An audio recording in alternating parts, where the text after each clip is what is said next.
Good afternoon. This is Queen Leanna, Jazz, and the voice of reason.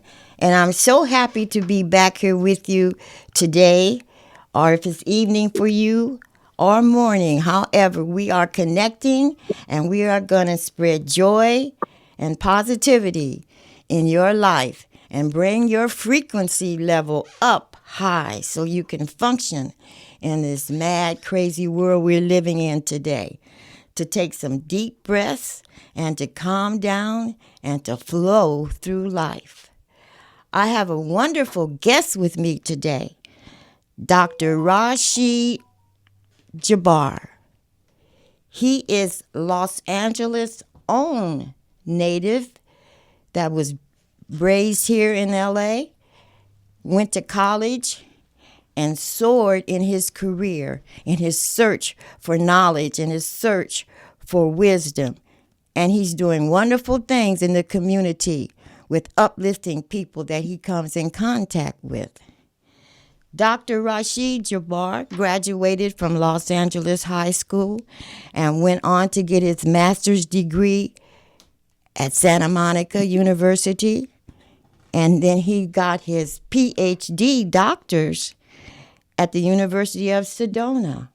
So why not let's bring in Dr. Jibri. How are you, doctor?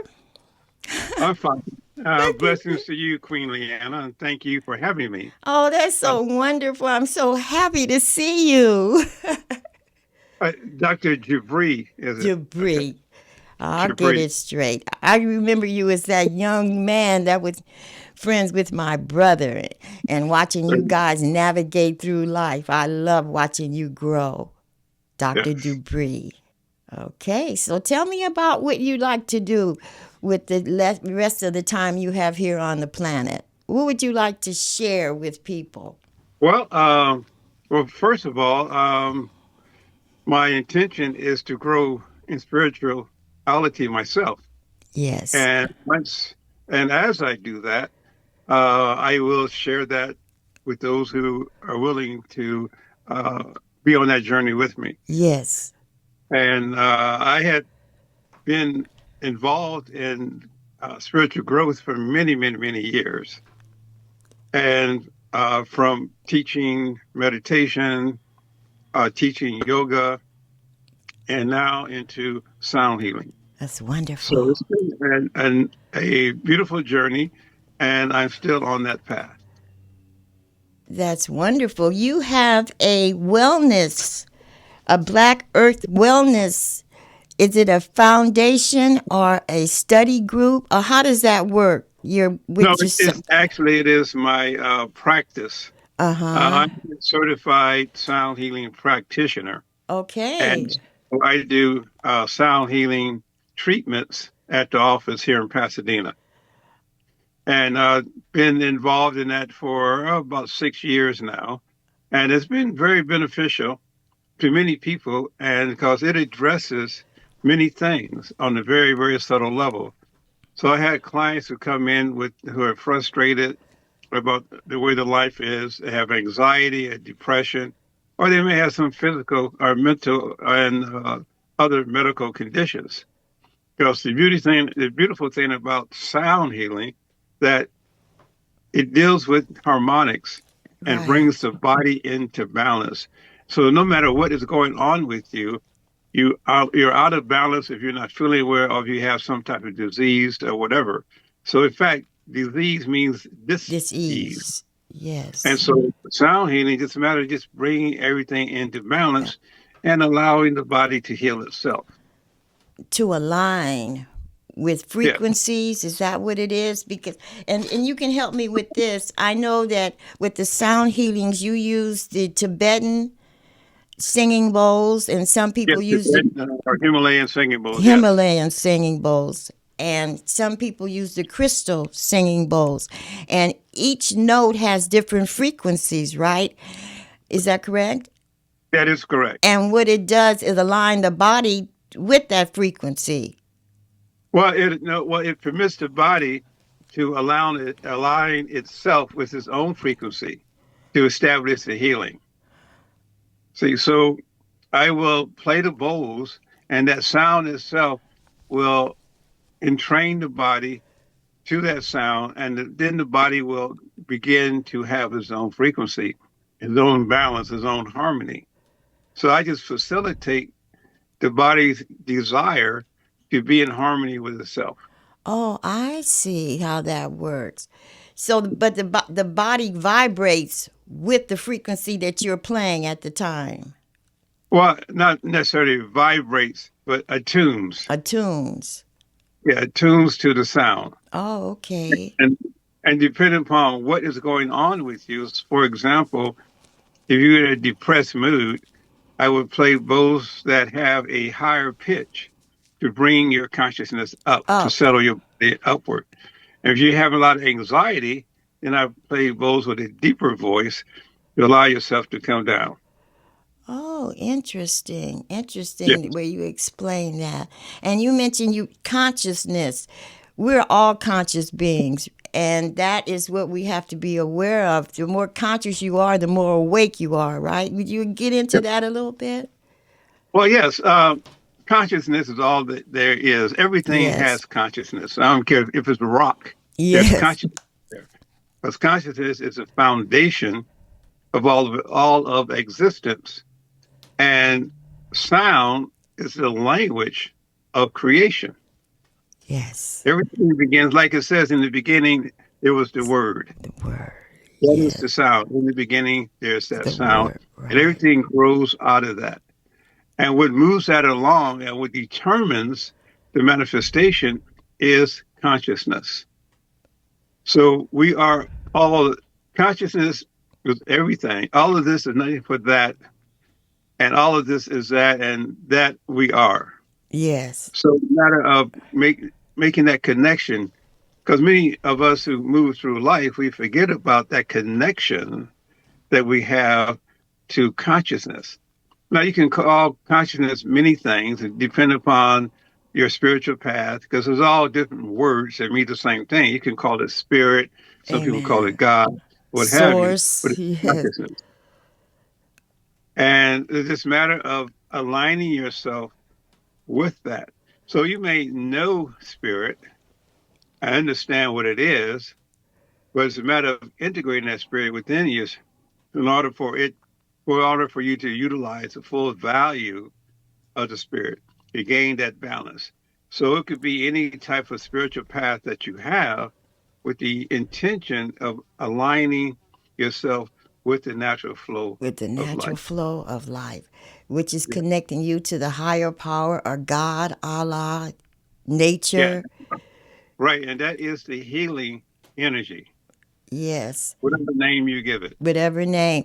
And when they use words like or the chanting words of Nishon Shoshi Namyo Renge Kyo, those there's certain sounds that the words create that create a, can I say vibration in, Yeah, you can, yeah. right. And again, there's many different paths that lead to the same place. Mm-hmm. And and Om is really the sound of the universe. It is a universal mantra. Mantra, And mantra. also many yoga classes or schools use that to allow uh, a oneness to take place within the class. And also with the Buddhist chants, there's one way of aligning their consciousness with, again, with the natural flow. So there's many traditions that use chanting, that use meditation, things of that nature to get you to the same path. Yes, yes. Now, what about now? How important is the breath involved with that? To have conscious breathing, conscious breath, to set intentions when you're breathing, does that help facilitate manifestation? Yes, breath is very important. And if I use an analogy of of the path of say of religion, I mean, I was raised in the church, Yes, so I'll refer back to that as an analogy. Not that I'm promoting any religion, I hear but you. I like to use analogies. So, like I said earlier, in terms of sound, in the beginning there's a word, and once the creation started, the next thing was the breath. The breath that was breathed into this clay, and that's brought it alive. So the breath is the spirit. Yes. See, so the breath, and there's many, hundreds of types of breathing techniques and breathing traditions, but that is a part of it. So when I begin my sessions, that we do a guided meditation first, and then we go into breathing exercises, allow the body to settle down. And there's so many different breathing techniques that addresses many different things. Breathing techniques that help you sleep, breathing techniques that allow you to be more alert. So breath is very important in the spiritual process. Because see, there's in the Eastern traditions, there's a term prana. Prana. Prana is that life force that is within the breath. So when you're breathing, it's not so much the oxygen, but it is the prana within the breath that is bringing about the healing energy. That's So, and the practice of breath work is called pranayama. That pranayama. pranayama, that is the exercise of breath. And again, Okay. there are many Many. traditions Right. of, different types of pranayamas also. Okay, that is so interesting. Now, where does ether come in with prana or chi? Your where does that come in Well, with prana? again, ether is the cosmos. It is that cosmic soup. Uh, some in some tradition they call it akasha. Oh, okay, Yeah, so akasha. akasha and ether is formless and everywhere. It's, like you're familiar with akasha, that is ether. That's the ethereal aspect of life. Oh my goodness. Right. I am so sorry, and I know you're a doctor, but I know you as little young Rashi. Please forgive me, doctor. But That's I okay. am just so sorry about that because No need to you apologize. listen, you have earned your respect, and I have to remember to call you doctor. Although I never could spank you, you're still my baby brother, you know. So, but I just you're just so heavy, you're just so knowledgeable, and it's you're blowing my mind actually. But anyway, I am just so elated to be in your presence at this point in time in life. It was something because your wisdom is needed so much right now. So, where would you recommend a person would get started to try to balance their life out? Would it be through proper breathing and then the proper exercises and then intention to set out what you want to achieve? How would you go Well, about that? intention comes first. Right. So you have to have an intention. What do you want to do with yourself? What do you want to accomplish? And within that intention, there's some element of curiosity. The curiosity is the mother of knowledge. So you have to be curious. You have to have the intention of gaining that knowledge. Now, again, there's many different avenues. So you do something that is comfortable to you. And so breath work is very easy. And in fact, it's so easy now. It's utilized in mainstream tradition, mainstream techniques with in psychotherapy, what have you. They're using a type of breath work is called mindfulness. Yes. And mindfulness originally is a Buddhist technique called vipassana. Vipassana. But of course, in the government environment, they couldn't bring in a religious term, or a religious technique.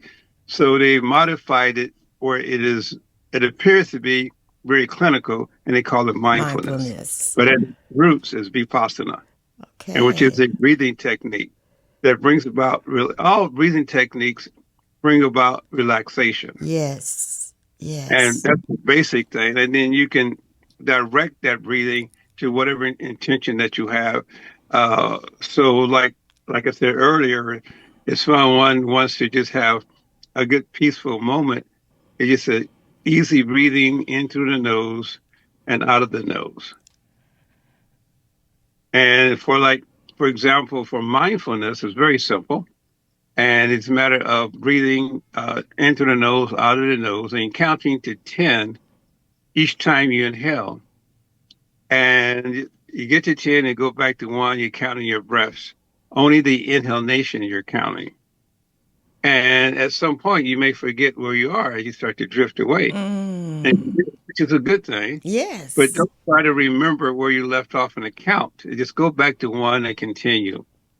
And because when you forget where you are, it's sort of a form of transcending, you might say, and allowing the mind becomes very, very restful. So that is one simple thing. And then there are more in-depth types of meditations and breath work and all over. So it's a matter of just doing some research and finding one that is comfortable with you. And personally, I like one that is doesn't necessarily change your lifestyle. You don't have to change your lifestyle in order to become a spiritual being that you already are. Yes. Yes. So you find something that is comfortable and wholesome, and the goal is to bring about that wellness within you. So you can call it whatever and do whatever and go as deep as you want into it. And just like in practicing yoga, some people just do it for exercise, and some do it for a spirit on a spiritual path. And because originally, like there's this thing called the eight limbs of yoga, and these different things over time begin to be standalone techniques on their own, but actually they all come together originally. So, like the first limb is called yama. Yama. Yama is about feeling good about yourself, being true to yourself. Then Self there's worth. Self worth. exactly, Right. and then there's nityama, with that you being good to others, Okay. right?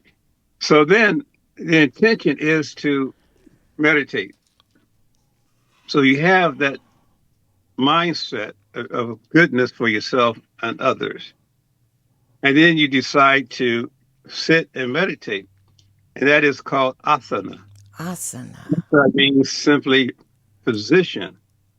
Now, out of that word asana, a whole tradition and whole industry evolved because an asana in Buddhism means just to sit. That's You're what just I sitting. thought. Yes.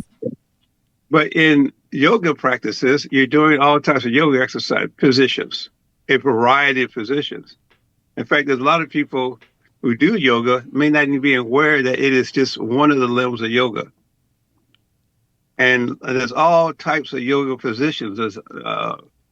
There's Astanga, Iyengar, Hatha, and all different types of traditions or just different forms of asanas. But that's just the third one. That's the third. Okay. Yeah, so the fourth one is pranayama, like we talked about. So after you Right. sit, then you do the breath work, whatever it is, and allow the body to settle down. Because the asanas, you preparing the physical body, then you have breath work to prepare the physical, I mean, the internal body. Now, if you've done that, now you're ready to meditate. And whatever tradition you're using, you can continue with a more uh, specific breath technique, like mindfulness or whatever, or some other techniques that you have became exposed to or was trained into doing. What You it was? begin to do techniques. Transcendental meditation with the mantra Meditation is Sham. transcendental meditation is what I've been doing for over 50 That's years. what I thought. Yes. And so, uh, and the value of having a meditation like that is that you don't have to contemplate anything or concentrate on anything, is that you just allow the body to settle down.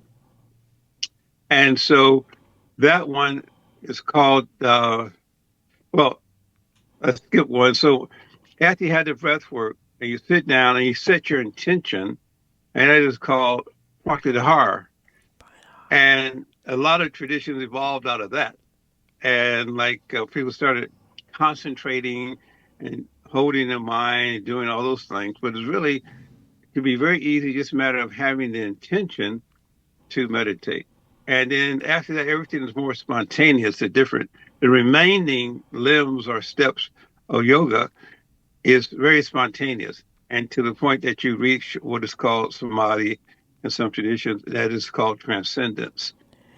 Is that where So, you fly? well, The term they no, put on it to fly? that comes very much later. That's a training technique. Oh, okay. Simple, simple technique of meditating. It just this is where you transcend, whereas the body becomes very rested, but yet the mind is still alert, and you get have very dynamic rest in that state of deep rest, yet uh, the mind is still alert. So you're doing that, and then that in one in one in one motion, basically from the pranayama, you're meditating. So I identify these specific steps, but you don't consciously go through these steps when you sit to meditate. Once you begin and have the intention and you've been trained into the technique, then the body would do it automatically. Take you there just naturally. Yes, Naturally. it's all about being natural and don't force anything. Anything has to flow. Let it flow. Exactly. It may appear to be forcing in nature, but it's not really forcing anything in nature.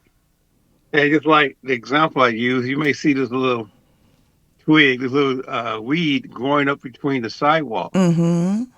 And there's no damage to the sidewalk, but that twig managed to get through Get there through it. Yes. without forcing. See? So forcing and concentrating and holding, all that is not necessary. Once you've been trained in the technique, you just be very easy with that. Right. You don't force it. You don't push it. You don't rush it. You just flow through it. Yeah. Yes. Interesting. Because in nature that doesn't happen. Because our ego Mm.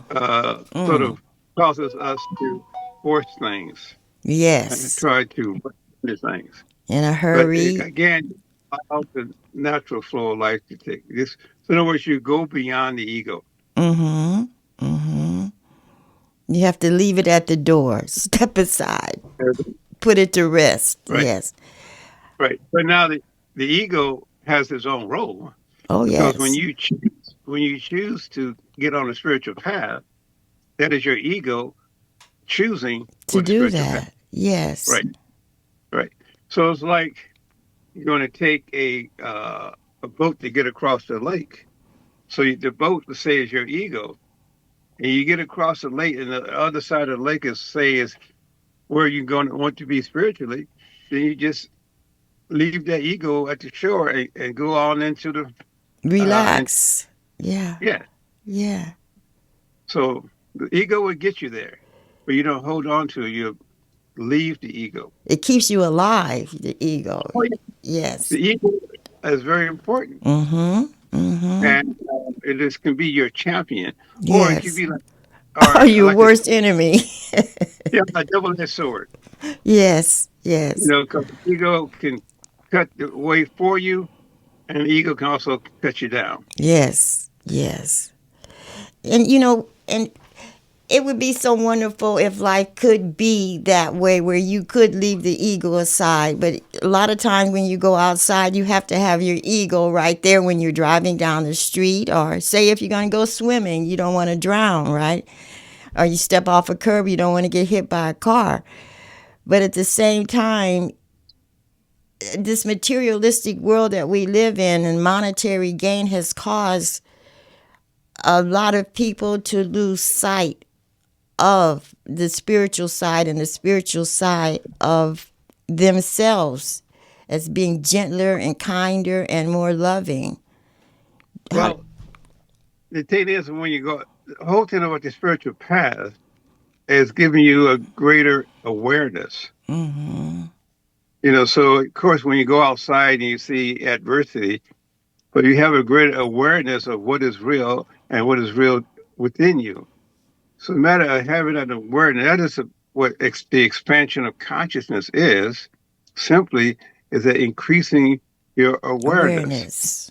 Right. So like an example I like to use is say there is a tall building downtown somewhere, and you're on the first floor, you look at the window, all you see is a building across the street.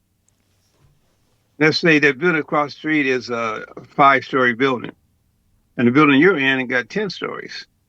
So if you go walk up the stairs or take the elevator up another floor and look out, you still see the building. Eventually, your awareness will go to higher levels, and you can see over that building, Right. and you can higher and see the horizon. Yes. So, so as you raise your consciousness, it increases your vision Vision. and your awareness. You become aware of more things. Yes. Higher your consciousness go. Simple as Yes. that. Very simple. Yes. Yes. So many of us walk around with blinders on, pinpoint, and we don't even have a peripheral vision. But life is so full of happiness, adventures, joys, if we just Hmm. open up to them. That's what I feel, you know. Yeah, unfortunately, many of us get caught up in the mundane. Mm, Uh, we are what they call the trappings of things. And it happened a long time ago, whereas in terms of survival, mm, and without the awareness of spirit, you're just thinking about what your body needs. So your attention goes to those needs. And that's how things became very gross and very mundane.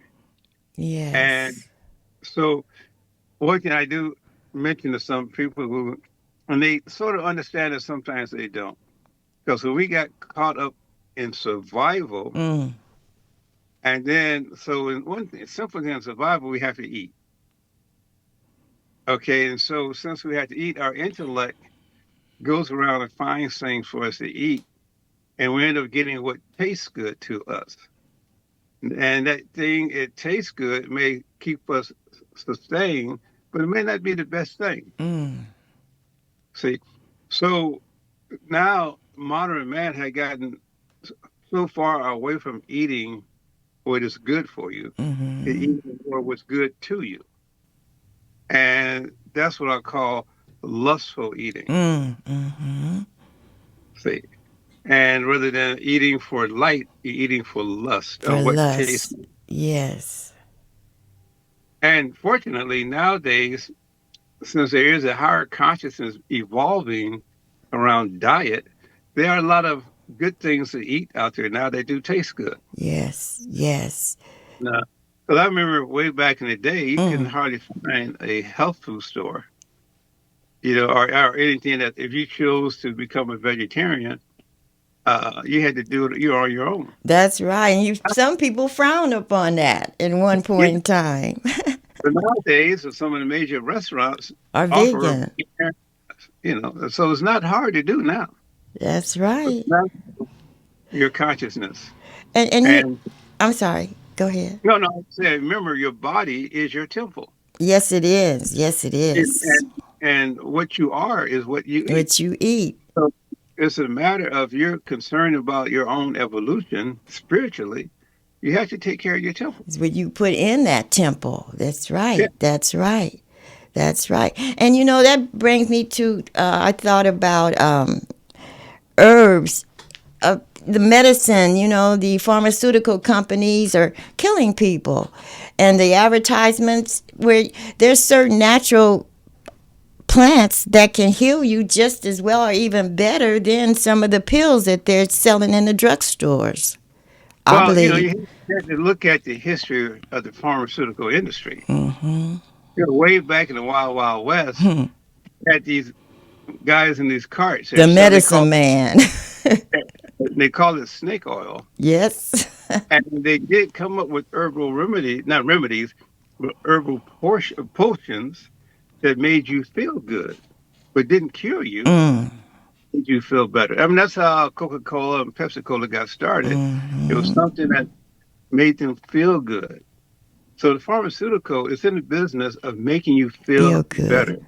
but they don't want you to get better. No, Yeah, because they couldn't sell the pills and the yeah, they snake want you to oil. get better. They don't want to heal you. They just want you to feel better. Right. Put a band-aid on it. Exactly, and keep you wanting it. Hmm. In fact, Addicted. had a conversation yesterday with some other people who were, they were conscious people, you might say, Hmm. and they realized that a lot of the medications, once we get over 50, there's a lot of little things start happening in the body, no matter what Boy. is going on. In fact, I don't care how spiritual you are, things are going to happen in your body. Hmm. So, so you go to the doctor, and of course, a lot of people are not familiar with alternative medicine. When they go to the doctor, they get some pills. And if you take time to do research, a lot of these pills you're getting for what a variety of things, a lot of them eventually lead into Alzheimer or Yes. over later on in life. Yes. So they're making you feel better, and then later on in life, the side effects affect you, and now you got to get some other medicine, and eventually you die. Right. You have more dis-ease. More disease. More dis-ease. Yes. So it's a matter of just being alert, increasing your awareness, reading the label and see, okay, is there some alternative things? Nowadays, Hmm. with the computer systems or whatever, it's easy to You find can find knowledge, knowledge. find alternative stuff, and to do the right thing. And a lot of things you have to abandon. I mean, I kind of miss my miss things I used to eat, you know, and because I was out to dinner with someone, and they noticed I ordered vegetarian. They said, "Oh, what? You don't like fried chicken?" I said, "Man, I love Love fried chicken. fried chicken. I would love fried chicken." But I realized it wasn't doing Ain't anything good for me. for you. Right. Right. And so it has nothing to do with not liking it anymore. Right. It's not good for you. It's But not healthy for being, you. yeah, being aware and just doing what's necessary. Uh, just like when you're in your car, you may be in a hurry and the light turns red. You don't want to stop. But you should better stop. Better stop. Are you The go? certain things you just got to do. Right. And another thing about a car is that if you want to take care of your car, I mean, nowadays people don't do this. We used to change oil and all that stuff. But anyway, if you don't put in the right kind of gasoline or oil in your car, then it's going to wear out sooner. That's right. That's Right? right. It'll wear out sooner because, like some people say, well, Rashied, why are you a vegetarian? I said, it's not for religious or spiritual reasons, it's for mechanical reasons. Mm-hmm. So some of the alternative foods, it's not as hard for your body to digest. So if your body is working hard to digest certain things, it's going to get tired sooner. Sooner, yes. With the And so sugars and the body starts to wear down, wear down. So it's a very mechanical thing about diet, helping the body survive longer based upon how well the food you put in is you digested. maintain it. Yeah, where you maintain it. Everybody's body is different. So it can't be expensive, but you can go to a independent lab and find out what things you're allergic to Mm. and Mm-hmm. things of that nature. And because sometimes you're eating something that you're allergic to, but the symptoms of that allergy is not really obvious, but it's building up in your system. Before you know it, 10 years from now, something happens, and it's because you were eating something that your body wasn't processing correctly. Properly. Yeah, so it's a matter of just being in tune to yourself, making the extra step to see what your body needs and what you can do to keep your body in balance. If the average person would take care of their bodies the way they take care of their mode of transportation, which is usually a car, they would be healthier, I believe. Because when you need an oil change, when you tires running low, and you go and you get your car analyzed to find out what's diagnostic studies. You can do the same with your body, although some of the tests can be expensive. But if you can find out if your body is low in, say, selenium or, iron, Right. calcium, whatever, then you will try to balance that to get it up to par. But speaking of modes of transportation, you're into cycling. You want to talk a little bit about that? I see you like to do a lot of bicycle riding, right? Yes, and I used to refer to myself as an ultra cyclist. I like doing long Yeah, distance. I heard. I like doing at least now that I'm retired. Mm-hmm. Take full advantage of that. I like to do at least 100 miles a week on What? my, and it's a very spiritual experience, I actually. can imagine. Oftentimes, I ride in a group, which is nice, a good social activity. But Uh-huh. then also, I do solo rides that are very meditative.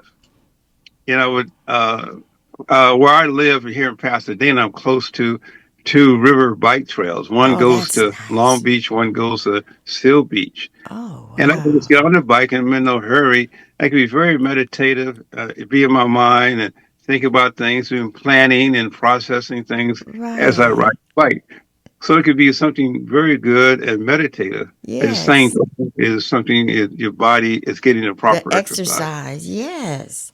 And you have to make sure that you eat properly to keep this stamina up, right? Right.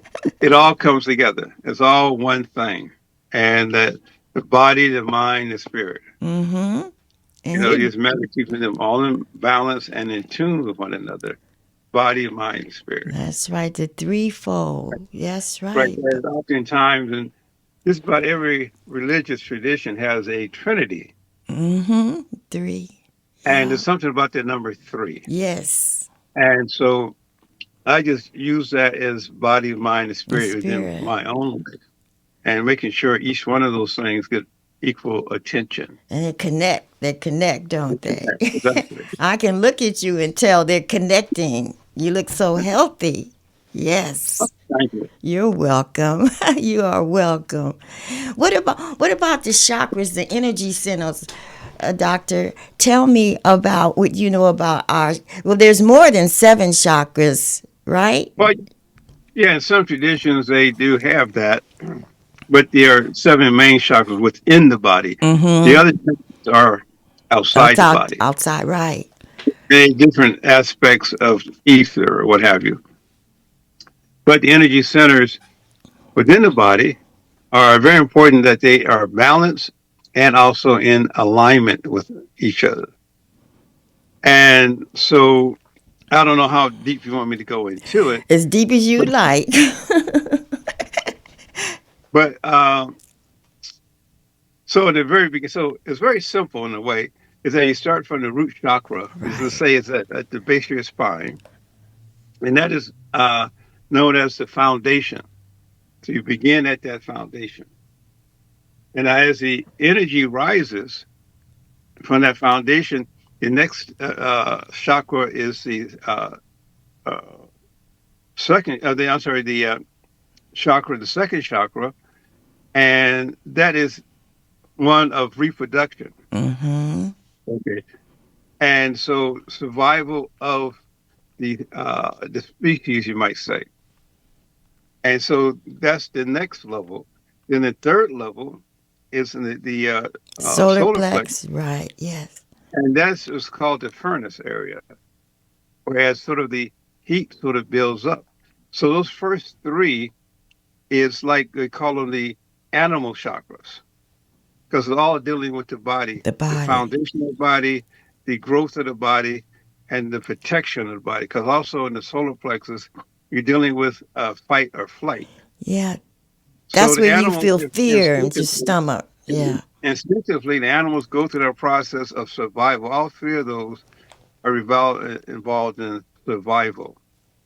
Now, the fourth chakra is the first human chakra. Mm. So that's the heart. And in the heart, where the devotion is, and where you begin to realize that there's something else outside of you, is at the heart chakra, devotional one. And they say that in most cases, I mean, there's some. animals out there, they were like dogs or whatever, but show some devotion, but they're not realizing God. Mm. So, Okay. so in our case, we're able to realize God at that fourth Through chakra. our heart. That's Yes, where love, compassion, empathy. exactly. So Yes. now, once you realize God, you want to communicate with God, Mm. and that's where the throat chakra Throat comes in. chakra. Yeah, Okay. cultivating that throat chakra. Now you have that communication, and then the next one, the sixth chakra, is where you have the vision of God, not just sight, but the vision Is of that the God. third eye you call Yeah, yeah, the the third eye. pineal gland? Yeah. Well, yeah, some say that the pineal gland is the seat of the soul, what have you. Again, Mm-hmm. it all depends upon what book you read. Mm-hmm. Mm-hmm. But the Mm-hmm. main thing is that that third eye symbolizes now the vision of God. And then once all of those chakras, particularly from the second to the sixth chakra, are in harmony, Mm.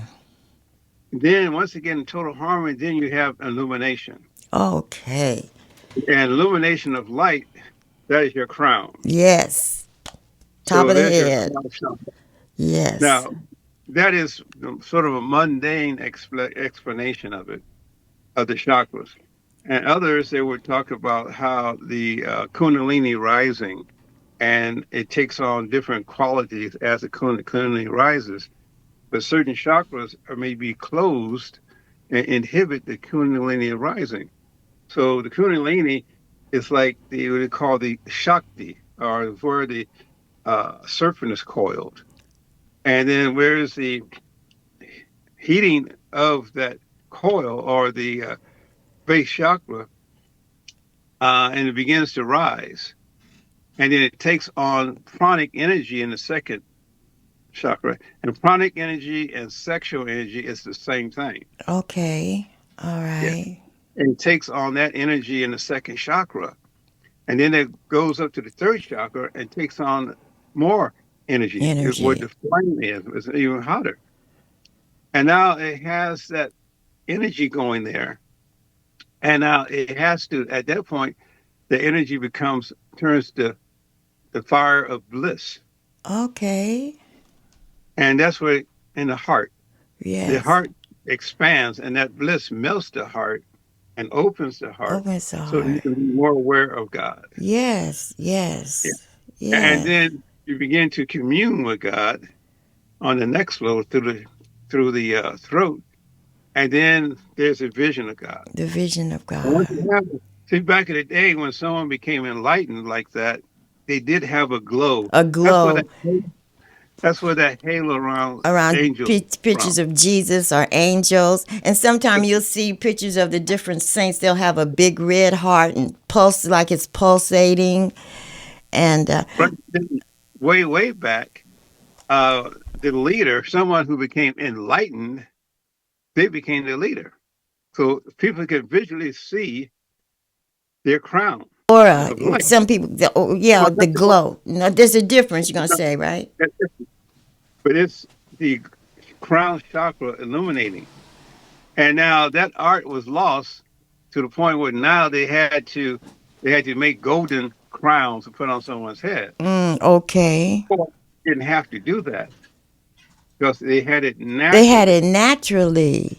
Yeah, So once that okay. knowledge was lost, then they just fashioned a The gold gold crown or something to crown, represent it. like a Caesar or a Nero or those people back in the Roman days or And yeah, even what have before. you. Yeah, yeah. We don't have much time now, but when you're talking about illumination and ascension, you know who I think of? John Coltrane. Yes, that's for sure. His music. Right. Very spiritual music. In fact, whenever I in the office doing something, You play I put on, train. oh yeah, put on Yes. Coltrane. Also some Miles and Dolphy too, but Mm-hmm. we Mm-hmm. You the even like very Chet Baker, don't you? I saw that. Chet hmm? Baker. Chet Baker. Yeah, that's Yeah. good. Yeah. They had a lot to say. They had a lot Oh, to say. But and Train, and Alice Coltrane. It seemed like they had some kind of insight on a lot of spiritual. I don't know. They were trying to leave a message for us, don't you think? I think so. I know Oh, so. I was just listening to Alice this earlier today, actually, and in fact, there's an exhibit. I forget where that's going on right now. Alice Coltrane. Oh, Probably can find out where. uh huh. But yeah, they were all very spiritual. In fact, Yes. Coltrane's one of popular pieces is called "Spiritual," and they did a piece on "Own," what have you, Mm-hmm. and they just started realizing different things, like Yusef Lateef. Mm. So it Eric became, Dolphy. yeah, and Prince Lasha. Yes. And so they became very, very spiritual. Yes, they did. Yes, they did. Oh, Rashi, doctor, I can talk with you all day long. You're so knowledgeable. You have so much wisdom. You have just wonders with your life, and you're sharing it with so many people. It's wonderful. Um, will you come Yeah, back? Will you come back and we can talk again on some other subjects? Especially, you could show my listeners how the singing bowls are played, so people could hear the wonderful sounds that they make. do you hear that? Oh no, do it again. I missed it. It's not coming through for some reason. Okay, Where's it probably needs a direct mic on it. Oh, okay. Okay. Well, I'd like to do a show, especially with the singing bowls, if Yeah. possible. What I was just now playing Oh, I hear is that. I heard that. that's a gong. Yeah. That's the gong. I heard the gong. It picked up. Will you hit the bowl again and see if it'll pick it up? So that was all the gong, and I don't know if the bowl. Now we heard it. Yes, we heard it. We heard it. Yes, I would like to really get into the crystal bowl and the Himalayan singing bowls. I want the listeners to know about your wellness center. How does a person at Pasadena get to your center, and what times are you open, and what do you Yeah, offer? you go to my website at blackearthwellness.org. BlackEarthWellness.org. Yeah, that's my website, and I'm only in the office on Mondays and Sundays and Mondays. It's 2 days a week. All right. All right. And what hours? Like 8 to Oh, 5? usually my first sessions are usually around about 9 a.m. All right. and last session is usually around 5. And the sessions are about an hour and 15 minutes long. All right. Well, you gave us a all roundabout session today. You have let me pick your brain, and you have been so forthcoming and sharing your knowledge with us. And I'm so appreciative for that. And I do want you to come back and visit with me again. Well, thank you very much. I thoroughly enjoyed the conversations we're having. And there's a lot more we can talk about. I'm sure it is. I'm sure it is. I'm going to say to my listeners, if you like what you've heard, I want you to subscribe to the channel, Jazz and the Voice of Reason.